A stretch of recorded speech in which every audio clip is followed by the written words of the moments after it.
नमस्कार साथियों, मैं विनिश वारा सर। साथियों, एससीओ की समिट समाप्त हो चुकी है। भारत के प्रधानमंत्री चीन से वापस भारत के लिए आ रहे हैं और हम इस वीडियो में बात करेंगे कि इस मीटिंग में आखिरकार हुआ क्या-क्या है। साथियों, डोनाल्ड ट्रंप के टैरिफ की वजह से पूरी दुनिया का ध्यान इस मीटिंग की तरफ था। इसलिए दुनिया भर के 3,400 से ज़्यादा पत्रकार इस मीटिंग को कवर करने के लिए आए। साथियों, आप अपनी स्क्रीन पे ये विजुअल्स देख सकते हैं, जहां पर रूस के प्रेसिडेंट, चीन के प्रेसिडेंट और भारत के प्रधानमंत्री आपस में हंसी मजाक कर रहे हैं। और अब दुनिया यहीं से अंदाजा लगा रही है कि बहुत जल्दी आपको आरआईसी की मीटिंग देखने को मिलेगी। आरआईसी मतलब रसिया, इंडिया, चाइना, इन तीनों देशों की आने वाले समय में अलग से मीटिंग देखने को मिलेगी। साथियों, सबसे पहले बात करते हैं आज इस मीटिंग के दौरान जब एक तरफ एससीओ की समिट चल रही थी, उसी के पैरेलल आज भारत और रसिया की बायलैटरल मीटिंग हुई। वहां पर भारत के प्रधानमंत्री ने रूस के प्रेसिडेंट से कहा कि 140 करोड़ देशवासी आपकी जो दिसंबर में यात्रा होने वाली है, आपका स्वागत करने के लिए बेसब्री से इंतजार कर रहे हैं। साथ ही भारत ने यह भी कहा कि भारत और रूस हमेशा कंधे से कंधा मिलाकर किसी भी परिस्थिति में हमेशा साथ रहे हैं। साथियों, खास बात इस मीटिंग की ये रही कि जब ये मीटिंग होने वाली थी, यानी कि जहां एससीओ की समिट चल रही थी और उससे अलग जहां ये बायलैटरल रूस और इंडिया की समिट होनी थी, वहां से रूस के प्रेसिडेंट और भारत के प्रधानमंत्री दोनों एक ही कार में बैठ के गए। और ये कहीं ना कहीं अमेरिका को साफ साफ संदेश था कि आपने ऑपरेशन सिंदूर के बाद जो पाकिस्तान के आसिम मुनीर को अपने देश में बुला के जो रिवॉर्ड दिया है, जो उसे इनाम दिया है, यानी कि हम भारत के लोग एकदम तो रिप्लाई नहीं करते, लेकिन हमारी तरफ से भी आपके लिए साफ संदेश है कि हमारे देश की फॉरेन पॉलिसी वाशिंगटन डीसी से नहीं चलेगी। हमारे देश की फॉरेन पॉलिसी न्यू दिल्ली से ही चलेगी। हम जिससे चाहेंगे उससे तेल खरीदेंगे और जिससे चाहेंगे उससे अपने रिलेशन मजबूत करेंगे। साथियों, अब बात करते हैं कि इस एससीओ मीटिंग में क्या क्या हुआ है। सबसे पहले जब प्रधानमंत्री नरेंद्र मोदी का यहाँ बोलने का नंबर आया, तो इन्होंने पहलगाम आतंकवादी हमले का मेंशन किया। इन्होंने क्या कहा है, मैं एक बार पढ़ के बता देता हूँ। इन्होंने कहा कि भारत पिछले 4 दशकों से आतंकवाद का खामियाजा भुगत रहा है। हाल ही में पहलगाम में हमने आतंकवाद का सबसे भयावह चेहरा देखा। इस दुख की घड़ी में हमारे साथ खड़े रहने वाले हमारे मित्र देशों के प्रति मैं आभार व्यक्त करता हूँ।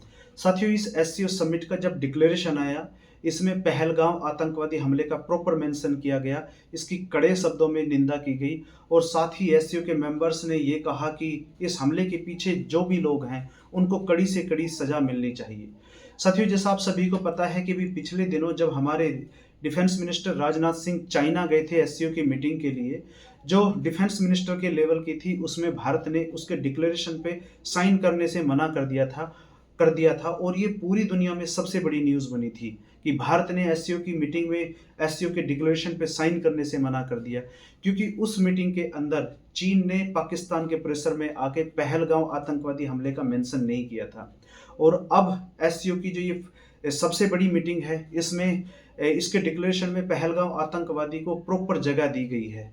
साथियों, अब बात करते हैं कि भारत के प्रधानमंत्री ने यहाँ पर एससीओ के देशों को एक ऑफर और दिया है। भारत के प्रधानमंत्री ने यहाँ कहा है कि हम ईरान में जो चाबहार पोर्ट डेवलप कर रहे हैं, एससीओ के देशों से सभी को यहाँ हम इनवाइट करते हैं कि आइए और इस चाबहार पोर्ट का इस्तेमाल कीजिए बिजनेस पर्पस के लिए।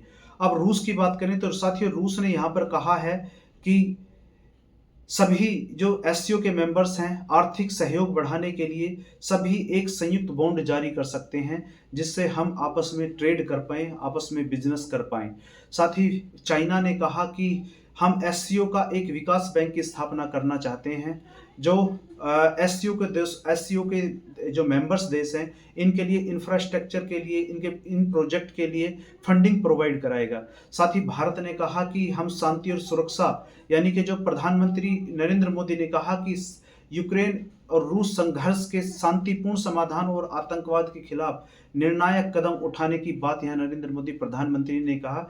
और साथ ही साथियों, सभी एससीओ के मेंबर्स ने यहाँ ये कहा कि इस दुनिया में अब मल्टीपोलर वर्ल्ड होना चाहिए, कि अब इसमें किसी एक राजा का राज नहीं चलना चाहिए, यहाँ पर अब मल्टीपोलर होना चाहिए।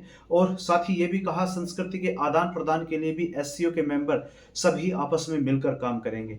तो साथियों, ये ओवरऑल जो एससीओ की मीटिंग में जो भी डेवलपमेंट हुई थी या इसके डिक्लेरेशन में जो भी निकल के आए थे 5 पॉइंट, ये मैंने आप सभी को अच्छे से बता दिए हैं।